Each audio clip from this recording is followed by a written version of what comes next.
I found out about James J. Hill from Charlie Munger. Munger said that Hill was a great operator like John D. Rockefeller and Andrew Carnegie, and I thought that was very high praise. And what jumps out when you read a biography on James J. Hill is just how difficult Hill was to compete with. And in this biography, they are constantly comparing the way Hill runs his business to his main competitors. And here's one example. It says many observers would later compare Hill with Henry Villard. The comparison was inevitable. While Hill was building carefully and checking his costs minutely, Villard built in ignorance of his costs. Amid mounting deficits, Villard was then forced to resign the presidency. Hill knew that the best defense against invading railroads was a better built system that could operate at lower rates. Well, just how sound was the system that James J. Hill built? Well, the Great Northern Railway lasted from 1889 to 1970. Hill died in 1916. That's over 50 years after he died, and you'll find this interesting. The Great Northern Railway in 1970 is merged into the Burlington Northern Railway, which then the Burlington Northern Railways merged in 1996 to the BNSF Railway. And in 2010, Warren Buffett bought the BNSF Railway. Buffett still owns it to this day, and this all started with James J. Hill. James J. Hill knew that you could find a competitive advantage if you controlled your costs better than your competition. In fact, Sam Walton said exactly that. Sam Walton said, control your expenses better than your competition. This is where you can always find the competitive advantage. For 25 years running, long before Walmart was known as the nation's largest retailer, we ranked #1 in our industry for the lowest ratio of expenses to sales. Anyone who is committed to being great at building their business is obsessed with watching their costs. Think about last week. The founder of IKEA said, we pushed cost awareness at all levels with almost manic frenzy. Warren Buffett has a great quote about this. He says, a good manager must be a demon on costs. Sam Walton, Ingvar Kamprad, James J. Hill, every person that runs a Berkshire-owned business and countless of history's greatest founders all have one thing in common. They made cost control an obsession. That is exactly why Ramp is now a partner of this podcast, because all the founders of Ramp listen to the podcast. They picked up on the main theme from the podcast over and over again, the importance of watching your costs and controlling your spend, and how doing so gives you a massive competitive advantage. That is the reason that Ramp exists. Ramp exists to give you everything you need to control your spend. Ramp exists to give you everything you need to make cost control an obsession. Ramp gives you easy-to-use corporate cards for your entire team, automated expense reporting, and cost control. As you're about to hear in this episode, James J. Hill was obsessed with efficiency. Ramp helps you run an efficient organization. I read a Ramp customer review that I think sums this up perfectly. It says, Ramp is like having a teammate who you never need to check in on because they have it handled. Ramp's website is incredible. Make history's greatest entrepreneurs proud by going to ramp.com to learn how they can help your business control costs. That is ramp.com. In the dead of winter in 1870, a young James J. Hill was on a 500-mile trek from Canada to St. Paul, Minnesota. He had traveled by dog sled, horseback, and he was now on foot. It was dark. He was exhausted and covered in snow. He arrived at an inn in the town of Caledonia in the Dakota Territory. The innkeeper took one look at Hill and refused to rent him a room. Hill then had to backtrack on foot and trudging through snow 15 miles to a farmhouse where a widow allowed him to stay for the night. James J. Hill would never forget the widow's kindness. He would not forget the cruelty of the innkeeper in Caledonia who had refused him shelter either. 10 years later, Hill was building his railroad and intentionally built his line to avoid Caledonia and instead pointed his road past the town of the widow who had taken him in. As a result, Caledonia disappeared from the map. The widow's town became the capital of the county. That town was renamed Hillsborough in Hill's honor and still exists to this day. That was a story that I found while I was watching this 4-part documentary called The Empire Builder, James J. Hill and the Great Northern Railway, that I was watching at the same time I was rereading this great biography on James Hill called James J. Hill, Empire Builder of the Northwest, which was written by Michael P. Malone. In the late 1800s and the early 1900s, when James J. Hill was alive, he was one of the most famous entrepreneurs in America. His nickname was the Empire Builder. Hill had unlimited energy. He was stubborn. He had a temper. He was supremely arrogant, and he did more to transform the northern frontier of the United States than any other single individual. So I want to talk about his early life. There's a few things that jump out when you're reading about James J. Hill's childhood. He grows up in a poor family in Canada. It said that family led a frontier existence. Later in life, James talks about knowing what it was like to be poor and that his father was not very prosperous. One of his most vivid childhood memories is the fact that he would lay awake at night staring at the moonlight that would beam through the holes in their roof. And that was back when he had two good eyes. When he was 9 years old, he was out hunting with a bow and arrow. The bow that he had handmade had snapped, and the arrow flies backwards, hitting his right eye and prying it out of its socket. They were able to reattach the eye, but he was permanently blind out of that eye. And even with one eye, he read everything all the time. There's a handful of traits that James J. Hill has, even when he's young, that he carries with him throughout his entire life. One is this voracious reading habit. That left eye proved to be very strong and would serve him faithfully through a long lifetime of intensely close reading and reckoning. Hill would often tell other people about the inadequacies of his education. He says he never went to school a day after he was 14, but he could read, write, and reckon, and more importantly, he loved to learn. And this will surprise you, but one of the subject matters he loved was history and biography. Now, this is something that he learned from reading a bunch of biographies. He learned the power of one dynamic individual. This is what the book says. Like so many other 19th century youths, young Jim Hill fell under the spell of Napoleon. He came to believe in the strength of will, the power of one dynamic individual to change the world. He believed in the conquering hero. In fact, later on, he says that the railroad entrepreneurs conquered. That's the word he uses. He said that the railroad entrepreneurs conquered the distance between remote communities in the American West. And so this is the way I thought about Hill right before his father dies, because his father's actually going to die suddenly on Christmas Day when James was 14. That's why he said, I never went to school a day after I was 14 years old. He couldn't. He had to quit school and go to work. Right before his father's death, he had a poor father, a frontier existence, one eye, and he was a voracious reader. And so now he has no father. He's still living on the frontier, has to go to work to support his family, still has one eye, still reading everything he can get his hands on. But then we start to see something that another trait that he carries for his entire life. He accustomed himself to a large workload. If you were able to ask James J. Hill, starting at 14 when he goes to work, and then all the way up until he dies when he's in his 70s, how many hours a week do you work? His response would be all of them.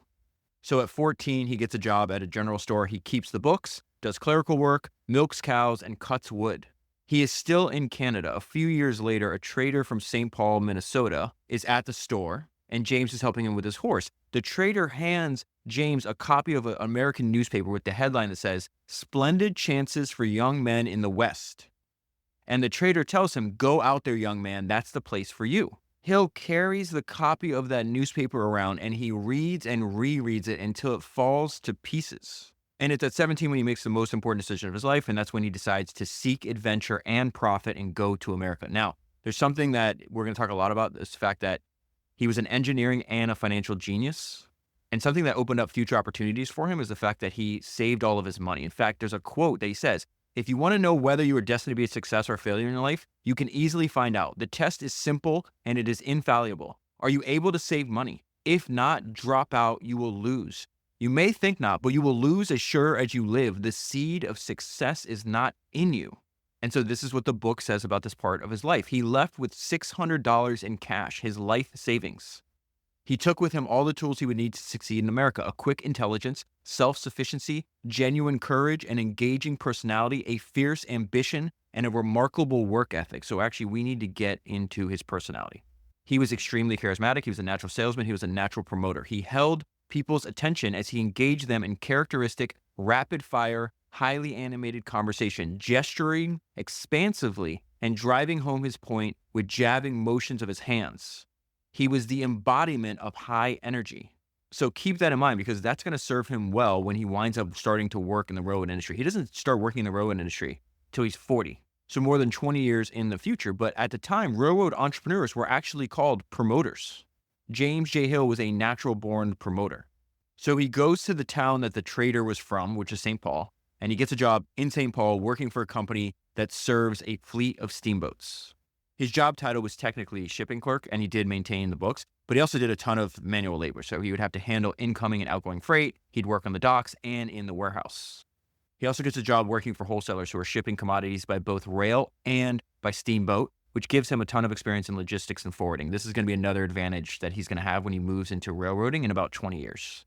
And so this is how Hill's biographer described this part of Hill's life. He worked incredibly hard, sometimes laboring late into the night, falling asleep at his desk, then getting up for a swim in the river and a cup of black coffee, then going back to work. These years formed his apprenticeship, and he learned much more than bookkeeping. He learned how to extract favorable rates from shippers, how to beat back their attempts to inflate their rates artificially, how to purchase commodities cheaply and undercut competitors, how to deliver efficiently, and how to cultivate and maintain the loyalties of customers by anticipating and looking after their every wish.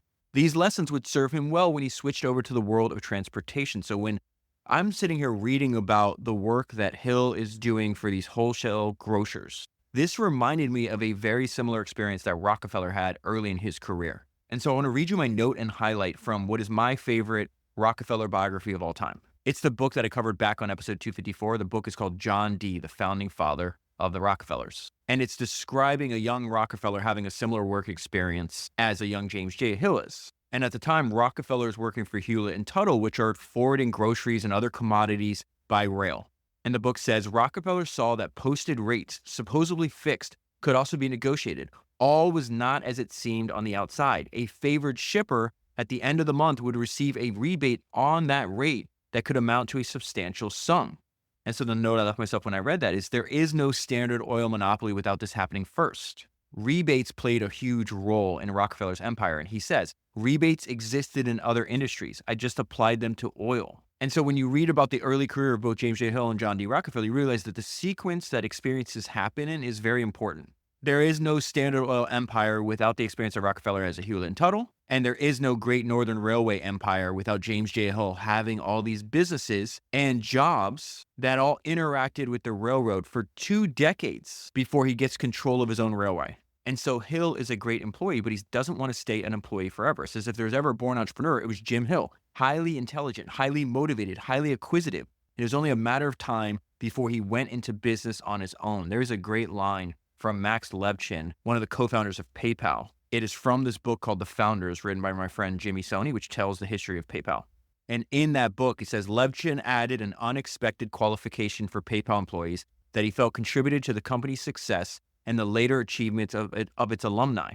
Many of its earliest employees simply hated being employees. The very best employee at any job, at any level of responsibility, is the person who generally believes this is their last job working for someone. The next thing they'll start will be their own.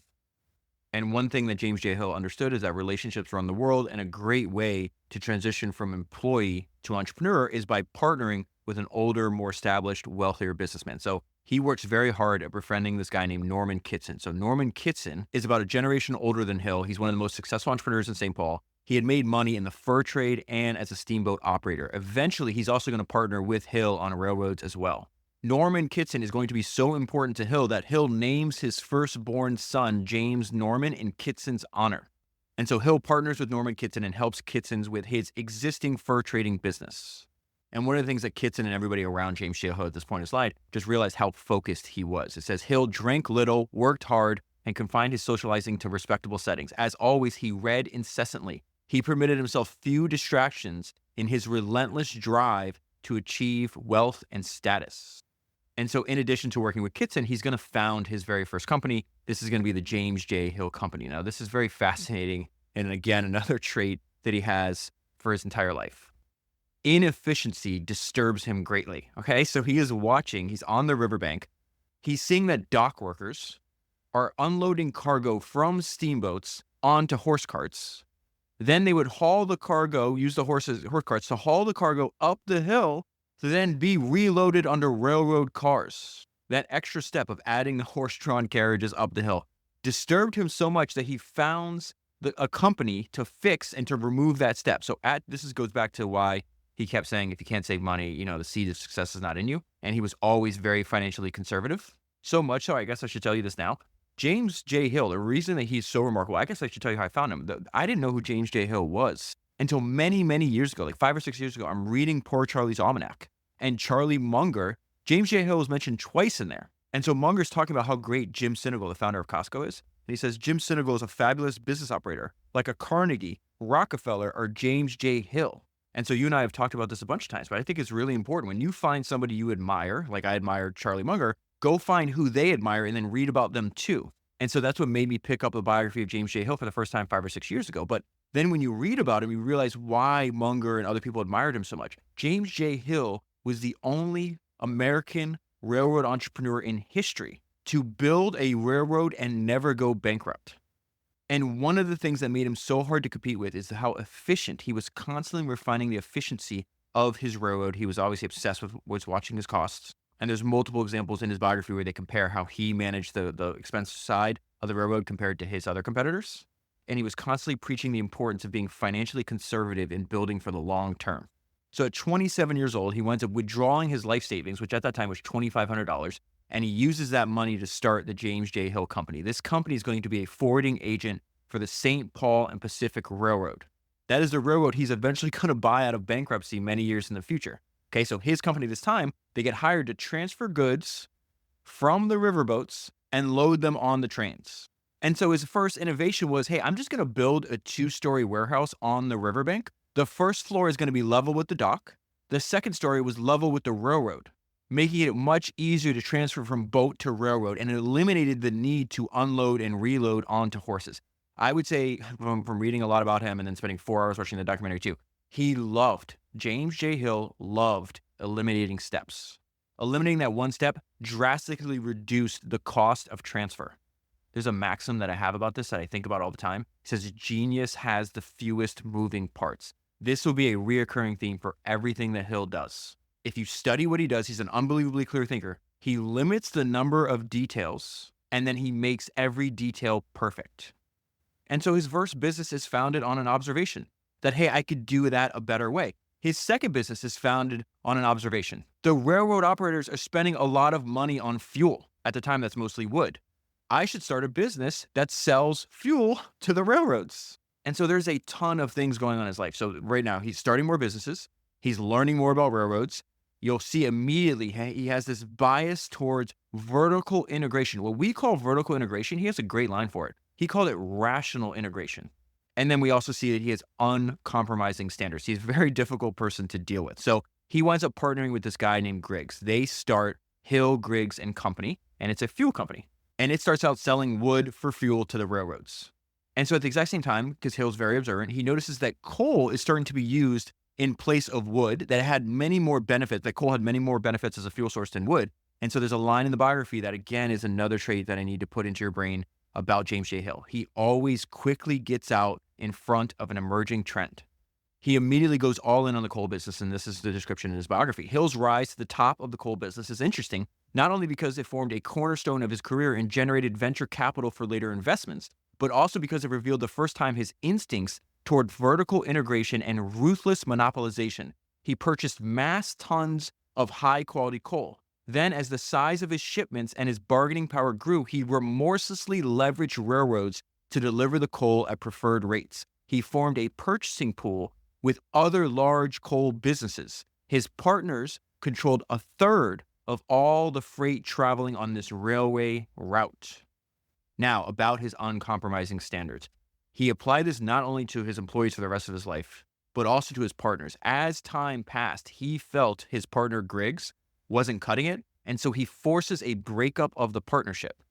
Griggs gets mad, is going to set up his own fuel business and then compete directly with Hill. And that leads us to another lifelong trait of Hill, the fact that he was very pragmatic. This is a great description of how his modus operandi, how he would operate throughout his entire career. Ever the pragmatist as well as a tough competitor, Hill also eventually previewed another future characteristic when he abruptly changed course and parlayed with his chief competitors to bring peace to the coal industry by joining together in a market-sharing consortium. Hill had an entirely pragmatic business personality. When competition suited him in a market, he competed fiercely. But when competition became wasteful to him, he did not hesitate to end it, even if it meant joining with old enemies to create a monopoly. Now, shortly after this, he's going to leave the fuel business to go full-time into railroads because he thinks it's the opportunity of a lifetime. Before I get there, I need to tell you 2 other stories that I think will give you a good idea of who Hill was and just how difficult it would be to have to compete with this guy. So at the time, there is a violent dispute between 2 different groups on land owned by Canada. Hill was worried that this potential war would interfere with his trade business, so he travels to Canada to meet with a member of the House of Commons of Canada and a powerful businessman who he thought would help resolve this dispute. This is a trip that happens in the dead of winter. He leaves Minnesota by rail. Then he has to transfer to stagecoach, which is, horse-drawn stagecoach, for the next 100 miles. Multiple times, the stagecoach gets stuck in the snow. They have to get out and actually dislodge the stagecoach from the snow. Then at the end of that route, he has to travel the next 200 miles on horseback into Canada. Then he has to hire a dog sled team through territory with a Native Americans that could potentially kill him. He has the meeting and then has to do the entire trip in reverse. The whole thing takes 7 weeks.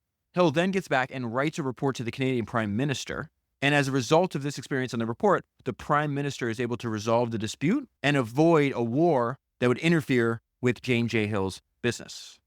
That is a great description of being high agency. Hill was high agency. He also read everything looking for an advantage. So at the time, Hill was making a bunch of money taking people and goods on steamboats. He was the only operator in this area. Then a competitor from Canada starts running the same route and they get into a rate war. And as a result of the rate war, the profits that Hill had was starting to dwindle. So Hill reads all the regulations of maritime law. He discovers a neglected maritime law that prohibited foreign ships from operating in American waters. Hill then persuades the U.S. Treasury Department to enforce the law against his competitor. That forces his competitor to transfer ownership of their steamboats to somebody else. After that, then Hill merges with that competitor and forges another monopoly. I think now you're starting to see why Munger said, hey, this James J. Hill guy was one of the best business operators. He's up there with a Carnegie. He's up there with a Rockefeller.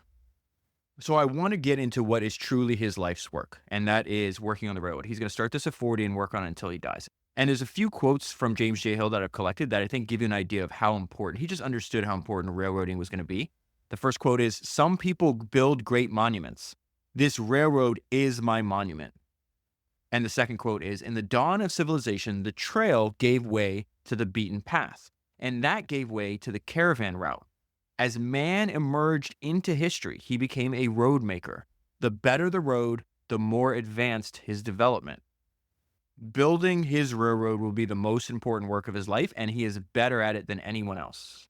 And I know I've told you this before. I just think there's a lot of parallels between the railroad industry and the early internet industry. This is by far the railroads at the time, they're by far the most important industry of James J. Hill's day.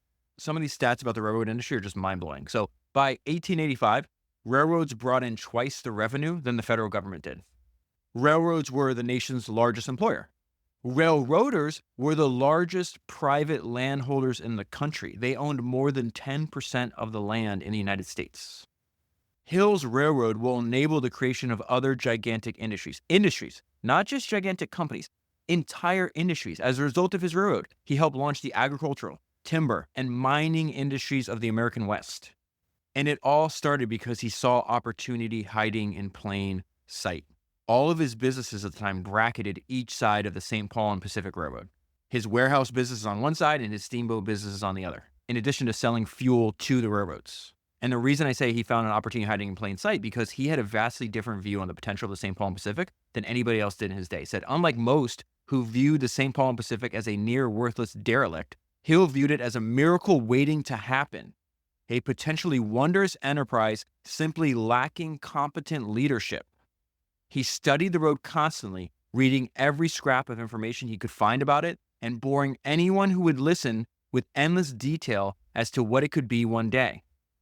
And the reason I wanted to spend a bunch of time telling you about the 2 decades of experience that he had before he entered railroading, because railroading is his life's work. It's what we should focus on, right? But this previous experience on the other side was an asset that his railroad competitors lacked. This is what the book says. He possessed a priceless advantage compared with most other 19th century rail titans. Rather than coming from the outside world of finance, as most of them did, he arose from the inside world of freighting and transportation, and he knew this world in all its complexities. He was about to demonstrate how certain well-established regional capitalists on the frontier could challenge and even best larger Eastern interests. Warren Buffett has this great quote where he says, writing a check separates conviction from conversation. And that is one of the things I admire about James J. Hill, who was willing to go all in on the opportunity of a lifetime. So keep in mind, at this point in his life, he is in his late 30s. He's rich. He's prosperous. He's got a growing family. He's got a great lifestyle. He's one of his city's leading businessmen. He has a diversified set of businesses, from fuel and transportation to warehousing and brokering. And yet he so believes in this opportunity, he's willing to risk everything and go all in on the railroads. This is very reminiscent of Andrew Carnegie. If you look at the early days of Andrew Carnegie, he had a diversified set of businesses, already rich, but then he sees the opportunity in steel and he sells off everything else and devotes all his time to building his steel company. It's exactly what James J. Hill is going to do in building his railroad. And so it says Hill now staked everything he had, his entire career, on the gamble for the railway. This is the St. Paul and Pacific. He began cutting back on any new commitments and moving out of his other businesses to devote his full attention to acquiring the road. This is why Hill, who knew the road better than anyone else, constantly argued to his friends. The potential prize defied description. He seemed completely fixated on the project. Many years later, his banker friend recalled that Jim had spoken of it to him probably several hundred times during the mid-1870s. Time and time again, you and I see that being obsessed is an edge. Hill was obsessed with completing the bankrupt St. Paul and Pacific. He had been researching this for years before he had the ability to gain control of the rail line. And this is how he thought about the opportunity. Here stood the kind of opportunity that came only with the opening of a new frontier. Once in a lifetime, once in many lifetimes. And so we see his same MO. What's he going to do? He's going to read everything. He's going to learn everything. This is another example of that maxim, the good ones know more. He summarized well his feverish hunt for whatever knowledge he could gain. I commenced to get all the information that I could find. Copies of the mortgages, of the complaints. Keep in mind, the rail line is in bankruptcy. This is what he's talking about. I commenced to get all the information that I could find. Copies of the mortgages, of the complaints, of any books published in connection with the lawsuits, of the records in the court, and such information as I could gather from parties who were likely to have information as to the situation in Holland. The controlling party here is a collection of Dutch investors. That's what he's talking about. As to the situation with the bondholders, as their relations to the Dutch committee, the position of the several lawsuits, the grounds upon which the lawsuits were brought, and with counsel discuss the merits of or probable merits of those cases. And one of the most remarkable parts about this is the reason I kept saying, hey, he found an opportunity hiding in plain sight. First, they thought, this is just a crappy line. It's bankrupt. There's a reason it's bankrupt. He thought, oh, it just has poor management. This opportunity seemed so impossible to other people that most people didn't even try. But remember, we just went over the fact that Hill, James J. Hill, was extremely high agency. So it may have seemed impossible to them. It didn't seem impossible to him. And so what he realizes is I need to get the Dutch shareholders to settle with me so I can get this railway out of bankruptcy. And the numbers that he is running, he's like, okay, he's doing all the math. And he's like, okay, I think we're going to need to invest $5 million. And if we invest $5 million, we'd get a $19 million gain. Number one, he does not have $5 million. He's going to go in with 3 other businessmen. All of them are richer and a little older than James J. Hill was at this point. They also combined do not have $5 million. Number two, he underestimated how much money. It is going to be it's a much larger return. It's going to cost about $5.5 million, somewhere around there, to get control of the rail line. But the gain is going to be a lot more than $19 million. And so Hill convinces the Dutch investors to accept about a 10% down payment on the purchase price. And then the rest is financed with bonds that pay them 7% interest. So now we have gotten what I feel is the most interesting part to me. It's how he built, operated, and managed his railroad. This is one of the most important ideas that I've been sharing in private conversations with founder friends this week, is the fact that James J. Hill, he finds what he is best in the world at, what he is best at 40 years old, in a field where he had no direct experience. He had been around railroads. He sold to railroads. He had business adjacent to railroads. He had never operated a railroad. There's a great quote by Mark Andreessen where Mark says, I'm a firm believer that most people who do great things are doing them for the first time. I'd rather have someone all fired up to do something for the first time than someone who's done it before and isn't that excited to do it again. You rarely go wrong giving someone who is high potential a shot. And so something's going to happen at the very beginning when they take control of their railroad. We're going to see, again, this reoccurring trait that James J. Hill had. He had uncompromised standards. He only wanted to be around incredibly talented people.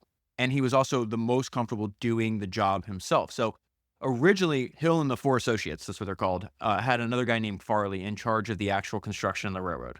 And like Hill did in the past, even if you're his partner, if he did not think you were good enough, he would cast you aside. He is going to maintain his uncompromising standards. And keep in mind, he has all of his money into this thing. If this thing fails, he'll lose everything. And so Hill is going to cast aside Farley. Farley is going to be referenced here as the old man. And this is the way the biography describes it. Impetuous and impatient, Hill crowed the old man remorselessly and began taking on more of the tasks of the management himself, eventually removing Farley completely. Hill now entered one of the most dynamic phases of his life. For the first time engaging in the work of railroad construction, he would prove remarkably good at it, demonstrating a rare ability to muster and command men and materials and to control both a broad strategy and a myriad of details. Hill worked and worried by day and night. He would be at his St. Paul office until after midnight and then in the field, driving himself to the limit and seeing little of his family. He found it imperative, he said, to be where the money was being spent. That is another maxim that James J. Hill would repeat. He says it pays to be where the money is spent. Staying close to the money is excellent advice. And here's the result. Hill soon had the workers laying rails at a rate of more than 2 miles per day, over twice the pace that Farley had made earlier. And I think one of the most important things that Hill did is he had a credo and a philosophy in which he had it's very easy to interface with. It's very clear and simple what he wants. He says, what we want is the best possible line, the shortest distance, the lowest grades, and the least curvature that we can build.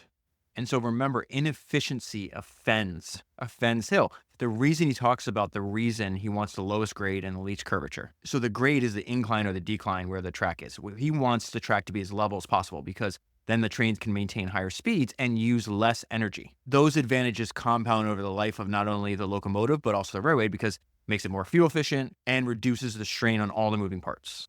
So at the very beginning, he sets out this credo. This is going to be our company's organization principle. Okay, we're going to build the company around the fact we want the best possible line, shortest distance, the lowest grades, and the least curvature. He also had another philosophy that's related to and enhances his credo. And that's if you're going to do something, do it so that it lasts a long time. And so Hill is importing more expensive Bessemer rails from England. And so Hill's rails are technically more expensive, but they're more durable and thus more profitable in the long run because he doesn't have to rip up old worn out rails and redo the track like his competitors do. Another difference in the way he built his railroad. Most of the people were financiers on the East. He was out on the track. And so when he needs to figure out the best path for one of his rail tracks to take, he actually goes out and scouts it himself personally on horseback. And so in countless interviews in the documentary and all throughout the biography, it talks about the fact that they call him a micromanager. But the way I would put in something that reappears in these biographies over and over again is just if it's something important, then you need to do it yourself. And I think his bias to be close to where the money is being spent, to do as much of the work as himself as possible, to take the most important task and do it himself. You have to, he talks over and over again about the way he does and he manages his business and the way his competitors do. So his main competitors is this railroad called the Northern Pacific. And it says Hill held the Northern Pacific Group in utter contempt as a bunch of Eastern speculators who did not have their act together. Many of them were not on site. They were back east. And one thing to know about Hill is that he had appreciation for those who had dirt underneath their fingernails. In this way, Hill was he reminded me of Sam Zamurray. Sam Zamurray is the main character in one of my favorite books that I've ever read. The book is called The Fish That Ate the Whale, and it is about these competing banana empires. So I want to read a paragraph from that book that is technically describing Sam Zamurray and how he approached building his banana business, but could also apply to James J. Hill and how he built his railway, and then how Zamurray and Hill's competitors were off in some remote office somewhere. So it says, Zamurray worked in the fields besides his engineers, planters, and machete men. He was deep in the muck, sweat-covered, swinging a blade. He helped map the plantations, plant the rinds, clear the weeds, lay the track. Unlike most of his competitors, he understood every part of his business. He was contemptuous, just like Hill, he was contemptuous of banana men who spent their lives in the north, far from the plantations. Those smucks, what do they know? They're there, we're here. And so one of the most important ways that Hill was different from his competitors is that he insisted on the most direct and economical road. And you're like, okay, yeah, you're building a railroad. Like, who wouldn't do that? Okay, here's the problem. The Northern Pacific did not choose the most direct route. Why? They were responding to terrible incentives. Remember what Charlie Munger says, always remember that incentives rule everything around you. So the U.S. government at this time, this makes no sense to us now. I guess they're building rockets the same way, and the Defense Department's still like this, I guess so. I guess this still persists to this day, unfortunately. So the government paid railroad companies by the mile. Railroad companies would literally receive government-issued bonds for every mile of track that they made. They would also get land grants. So in addition to bonds, railroads are awarded land grants for every mile of track laid. This is how they wind up owning over 10% of the country, when I mentioned earlier. So this meant that as the companies build more miles of track, they accrued more land on either side of the track, which then they could later sell and use that revenue. So if you're the Northern Pacific and you're building a railroad across the state and you see these rules, these incentives that guide the game that you're playing, you're not incentivized to take the most direct route. It's the opposite. You want as many miles as possible because the more miles of track you lay, the more twists and turns and everything else, the more money you get per mile and the more land you get per mile. Hill thought this was short-term thinking, but most people in the railroad industry were short-term thinkers. So the guy running the Northern Pacific is this guy named Henry Villard. There is a bunch of comparisons between Henry Villard, who they call a speculator, and James J. Hill. And here's one example. Many observers would later compare Hill with Villard. The comparison was inevitable. While Hill was building carefully and checking his costs minutely, Villard built in ignorance of costs. So Villard is going to drive his line into bankruptcy, and JP Morgan's actually going to get control of this. But that happens in the future. So it says Villard built in ignorance of cost. Like other transcontinental plungers and speculators, Villard did in fact build rapidly and poorly. Much of his line would later have to be torn up and rebuilt. He had rushed so he could get massive land grants. Amid mounting deficits, Villard would then be forced to resign in 1884. So I want to go back to Hill in his early days building his first line. These are traits, the idea of building for the long term, uncompromising standards, using the best materials, investing in technology. These are things that Hill's going to do for the remaining 37 years of his life. But at this point, he's building his first line. He says, keeping work crews in the fields and keeping them working at capacity proved especially difficult. Hill cajoled and coerced his workers. He learned many of the men's names and would walk around along the track, calling out to them. On the other hand, he routinely fired shift bosses when they failed to perform to his satisfaction. When one whole crew rebelled, he faced them off and fired the entire entourage. So it talks about multiple times that he had very strict rules of conduct. So not only if you're not working fast enough, you get fired, but as you can imagine, you're on the frontier. There's a lot of like drunkenness and violence. So if you violated these codes of conduct, he would just, the description of this is that he would fire employees at an alarming rate. For his entire life, he's going to refuse to bend his standards to other people. Now, there's also a result. He winds up managing the railroad to profitability right away. Go back to what Munger said about him. He is one of the best operators ever. The line showed net profits by the end of the year well above $500,000. That is in $1878.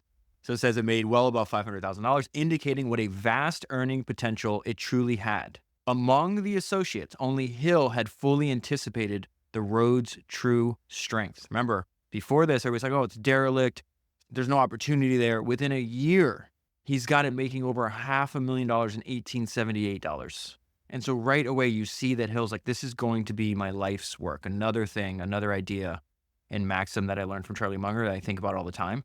Munger would say that you need to find what you're good at and then pound away at it forever.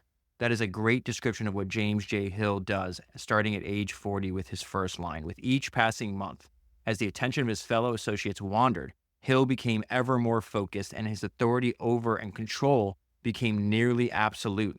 Matching incredibly long hours at his desk with frequent forays into the field, he built up a remarkable command of the details of the railroad, its infrastructure, its operations, and its land. Indeed, his knowledge of the railroad in even the most minute detail quickly became a matter of legend. So that idea of micromanaging, of paying attention to every last detail, this is no different from Steve Jobs, from Walt Disney, Bernard Arnault. You see this over and over again. So he's going to change the name of his railroad to express his ambition. He's going to change it to the Great Northern Railway.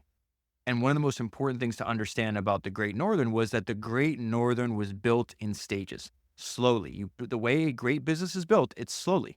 They slowly created profitable lines, got them profitable before extending the road further into undeveloped Western territories. His competitors did not do that. They threw a bunch of money in there. They created something fast that was sloppy, that had to be ripped up, and then eventually would go bankrupt. When you think about this, it says the Great Northern was built in stages. They would slowly create the profitable lines, and then they would do that before extending the road further.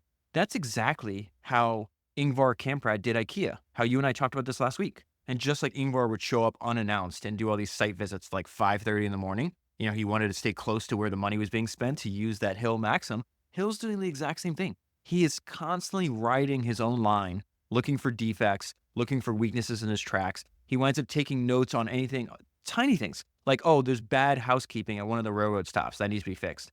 This engine is in need of repair. That needs to be fixed. Hey, there's missing workers they're not at their designated post. He was a micromanager for sure. And I'm not using that term as a pejorative. This was his life's work, and he was all in. He simply could not. There's a great description of him. I think it's in the documentary. It might be in the book, but it said something along the lines that he just simply could not delegate authority and live with the outcome. And you add that tendency with a likely photographic memory.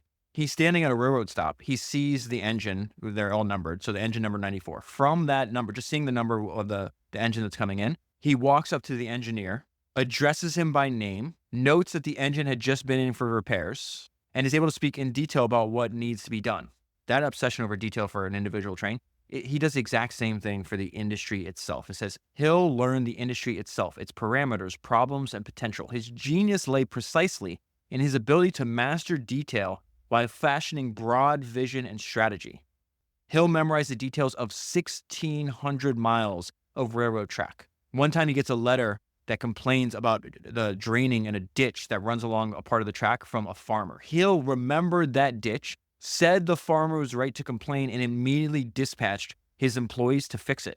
In effect, by using his company's own product over and over and over again, he becomes its best critic, and he sees exactly what needs to be fixed. And so he's just riding the rail back and forth, back and forth. And there's only one other thing that he would be doing when he's not noticing defects that he needed to improve. He was reading. It says his rail car, the one that his personal rail car that he would travel in, it was Spartan. There was almost nothing in it. And it was Spartan in every aspect except one. It was loaded with books. And so this next sentence is a great description of Hill and will not come as a surprise to you. It says, this same intensity and drive made him a very difficult man to work for and with. As his responsibilities mounted, so did his persona as a demanding, raging autocrat. While riding one of his trains that was exceeding the posted speed limit, he went up and queried the engineer about it. When the poor engineer did not recognize his boss and casually admitted to transgression, Hill fired him. Hill was not a man to disappoint, anger, or cross. And so he was asked, how do you build a railroad? And his answer was work, hard work, intelligent work, and then more work. He was doing this to be the very best. Another smart thing that he would do that his competitors were not is that he would reinvest profits back into infrastructure improvements. So he's constantly wanting to improve the engineering of his railroad, and he was constantly trying to eliminate curves and decrease grades. And so his bias would be to using the best technology of the day if that technology of the day would help him become more efficient, eliminate curves, and decrease grades. And this constant attention to this over time lowered his cost of carrying tons of freight. Remember, everything is going to serve Hill's credo. This simple to remember organizing principle that he's keeping everybody in line with, that what we want is the best possible line, shortest distance, lowest grade, and least curvature that we can build. And he does that because he knows that's the best defense. This is a highly competitive industry. Almost all of his competitors have more money than he does, and yet he whips them. So he says they manage the finances of the railroad in a highly conservative and prudent manner. They were not reckless speculators, but were in the business for the long run. Unlike Jay Gould or Henry Villard, Jim Hill took the opposite tack from speculative practices, such as milking a railroad of its land grants and its resources and then dumping the stock to a gullible public. Instead, he advocated and practiced a policy of plowing large percentages of profits directly back into the property, knowing that the best defense against invading railroads was a better built system that could operate at lower rates. That is one of the things that Hill had in common with Rockefeller. He could make a profit at rates so low that the same rates would put his competitors out of business. The best defense against invading railroads was a better built system that could operate at lower rates. Hill worked incessantly at improving every aspect of the railroad structure and operation. He traveled back and forth along the line, looking for dips and bumps and spying out curves, that could be straightened and grades that could be lessened. More than any other railroad leader of the day, he had an engineer's passion for minimizing curves and grades, knowing that these were the keys to the lower rates that would vanquish any competition. That part, to me, really speaks to Hill as a craftsman. It's excellence for the sake of excellence. It's the professional pride of just doing your absolute best, of learning everything you can, and then doing whatever you're focused on, doing it as well as you can. And so this long-term bias that James J. Hill had was another advantage because he's able to think years into the future where most of his competitors can barely see beyond their nose. And one of the things that he invested in over the long term is that he knew that the success of his line depended on attracting settlers to the region that is served by his railroad. This is vast swaths of uninhabited territory. And he had a great way to describe why this was so important. He said, even a railway built to the Garden of Eden would fail if it only had Adam and Eve to serve. So he had a lot of unique marketing ideas too on ways to attract settlers to the region. So he winds up sending out over 100,000 pamphlets and flyers advertising open settlements and the fact that they had all these land available for cheap that you can move your entire family to, that you can own, that you can develop. And so you have advertising brochures on land that was served by his railroad. He spreads that all through America, but he also does it for Europe. He recruited farmers from Europe to immigrate to the United States. He had a bias for Northern Europeans. He thought that he specifically targeted Northern Europeans to try to get them to come to the United States because he thought they were the most talented and productive. And to give you an idea of this and the extreme personality that we're dealing with, he has a great quote where he says, "Give me Swedes," so, people from Sweden, "give me Swedes, snuff, and whiskey, and I'll build you a railroad through hell." He was fine recruiting settlers one by one, but he thought it was smarter to recruit an entire village. And in some cases, he would target an entire church. He would convince entire congregations of churches to move and develop the land that is serviced by his railroad. And this is a great description of why he thought this was so important. One of James J. Hill's favorite themes that he voiced repeatedly over the years stressed the community of interest, the mutual interdependence between the railroads and the regions they served. The two must be rich or poor together, he said. And any regional carrier, even one with a de facto monopoly, would only harm itself if it gouged its customers with excessive rates. In fact, later on, he's going to be put under political pressure for his monopoly, and he will continue to make the case that the result of his monopoly is the fact that it helps him push the prices down, not up. And Hill was such an important figure in this time of American business history that he pops up in all kinds of books. So there's this book I read a long time ago called The Hour of Fate, and it talks about the war and temporary partnership between Teddy Roosevelt and J.P. Morgan. And Teddy Roosevelt is the one that's pressuring to break up these monopolies and these trusts. And to give you an idea of how extreme a personality that Hill was, it says Hill threatened the president and the attorney general that if they do fight, they will have their hands full and they will wish they had never been born before they get through with me. So definitely an extreme person if you're willing to say that to the president and attorney general. Let's get back to this point though. His point is that his product is going to connect people and lands, and that this connection is going to promote economic growth and really develop and create population centers. So long term, this is a good strategy to have this mutual interdependence to make sure that they thrive and they develop the land as much as possible. Because the more they develop the land, the more these immigrants develop the land, the more people and goods are going to travel on Hill's railroad. And so here's another quote from Hill about this. He says, "We consider ourselves and the people along our line as partners in the prosperity of the country we both occupy. If the farmer," because many of the immigrants into the lands where Hill laid track were farmers. So he says, "if the farmer is not prosperous, we are poor. And I know what it's like to be poor." And that policy of aligning incentives was a long-term policy. It's something he was able to build and let compound for decades. His competitors, again, could not do this. Let's go back to the Northern Pacific and Henry Villard.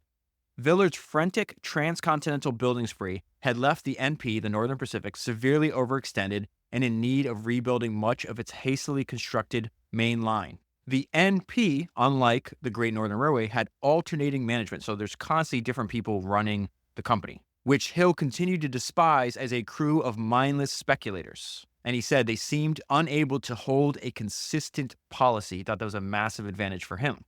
That was a description of Villard's company. Now let's get a description of Hill's. Hill held the advantage of a wonderfully productive and well-built road, one that was slowly and carefully constructed. It's just really hard to compete with a well-run company because many times they can make money at rates a poorly run company cannot. We see that's the case Hill. Hill proved able to blunt their thrust, the competitor's thrust, by the simple way of forcing rates below what the opposition could bear, bolstered by his own well-built road, which could haul high tons of freight more cheaply. And it's clear that things should be done the way that Hill did them, because there's other benefits that he enjoys later on. So the book, The Hour of Fate, that I mentioned earlier, they describe the advantage that James J. Hill had over all the other railroad people that were forced into bankruptcy, because so many of the lines went bankrupt and had to be reorganized. And J.P. Morgan was the main person in the country doing this, and he was doing it so often that they didn't call it railroad reorganization. They called it Morganization. And the book makes the point that James J. Hill is the only one to avoid that fate. And it's because of this slow, deliberate way, building for the long term, watching his costs, just being obsessed about increasing efficiency, removing any defect. And the book says, James J. Hill had built the Great Northern with deliberate thrift and brutal efficiency. His railroad would become among the most profitable in the Northwest. He did not need J.P. Morgan the way other railroad executives did. And this is the note I left myself many years ago when I read the Hour of Fate, is that financial strength was kryptonite to J.P. Morgan. And one of the most impressive things about James J. Hill is the fact that he's in this industry for 37 years. The industry is constantly changing, and he's able to change and adapt with it. In fact, he usually sees the trends because he knows the business better than almost anybody else. He sees the trends changing and happening before anybody else does. So he's at the time, he's built up this fabulous independent regional railroad. But he's one of the first people to understand that the days of being able to have an independent regional railroad was going to come to an end. That to survive, he had to continue to extend and actually build a transcontinental system. The regional railroads were going to be swallowed up by the bigger players. He sees this as inevitable, and he's like, okay, this is the time. Right now is the right time to get ahead of this. It's the right time to build, and he thought it would work because at the time, the United States had entered into like this long period of deflation, and interest rates were really low. And so as a result, Hill saw this as like, oh, this may be the time in which I can build this for the lowest cost possible. And he's going to need every advantage that he could muster because he's going to have to build through the Rocky Mountains. And so the opposite of a low grade would be building over mountains. And so he does what he always does. He reads everything. So he gets this set of maps called the Pacific Survey. It is a 12-volume set. In the entire 12-volume set, he finds one brief mention of a possible route that would give you a low passage through the Rocky Mountains. And so Hill hires the best engineer he can find, this guy named John F. Stevens. John F. Stevens is going to be the engineer that is going to build the Great Northern Railway through the Rockies. About 15 years later, Stevens will also be the chief engineer on building the Panama Canal.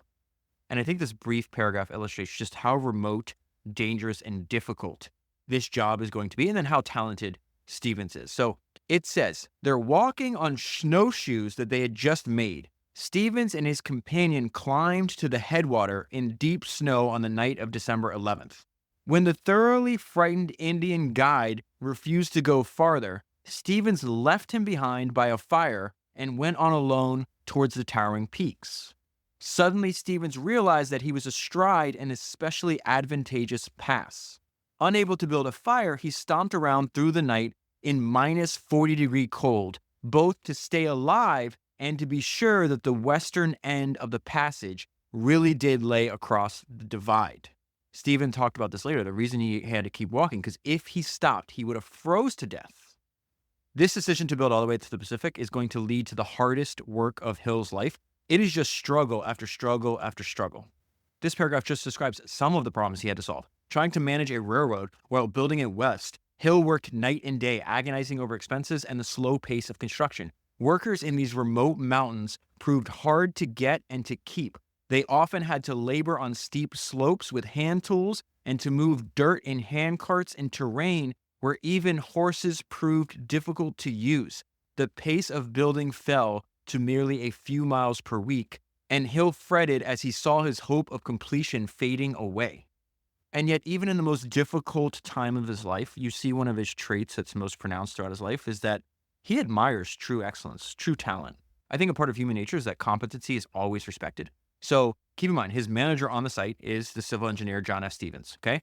Stevens sends a report to Hill and he says, hey, we have to do a 13-degree curve. And Hill looked at the report. He's like, this is ridiculous. Remember, he always wants the straightest route possible. So he tells Stevens, hey, stop all construction until I get out there. And so Hill travels out to this remote part. He realizes once he gets there, realizes that Stevens did not obey his orders and he kept construction going. So Hill then tells Stevens, show me this curve.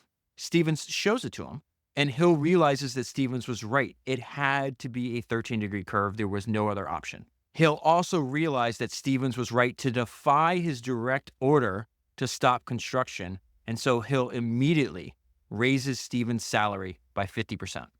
Stevens was the one that made it possible for James J. Hill to reach the goal he had for the Great Northern Railway, which was to get it all the way to the Pacific. And once he reached the Pacific, he didn't stop there. There's a great description of the way Hill thought about this. I think it's a great idea to think of your business as a living organism, something that's always adapting and improving. And he said to Hill, the railroad trunk lines and their spreading branches formed a living, vital organism, which constantly needed to be replenished. Hill's life passion lay in straightening curves, lowering grades, laying high-grade steel rails, raising tonnages hauled by ever larger cars and engines, and lowering rates and extending over ever longer distances. He cared most about freight, never frills. There's a line in the biography of the founder of IKEA that you and I talked about last week that I think could also be a description of Hill. It said, the day he is free of IKEA, life for him will no longer be worth living. He loves it, always wants to lie as close as possible to it, and never tires of improving it. James J. Hill never stops improving his railroad and works on it until he dies. And I think this is the perfect place to close. Like most other robber barons and captains of industry, and like dynamic individuals of any generation, James J. Hill displayed a dualism. His positive traits were quite remarkable: a quick intelligence, and a power of analysis, an incredible power of will and personality, and an unparalleled work ethic and commitment. His negative attributes were mirror images of the positive: an extreme temper that sometimes exploded into rage, a willfulness that could turn into outright ruthlessness, a cold manipulativeness that he used on adversaries, and such a preoccupation with the purpose at hand that he sometimes lost sight of the broader perspective.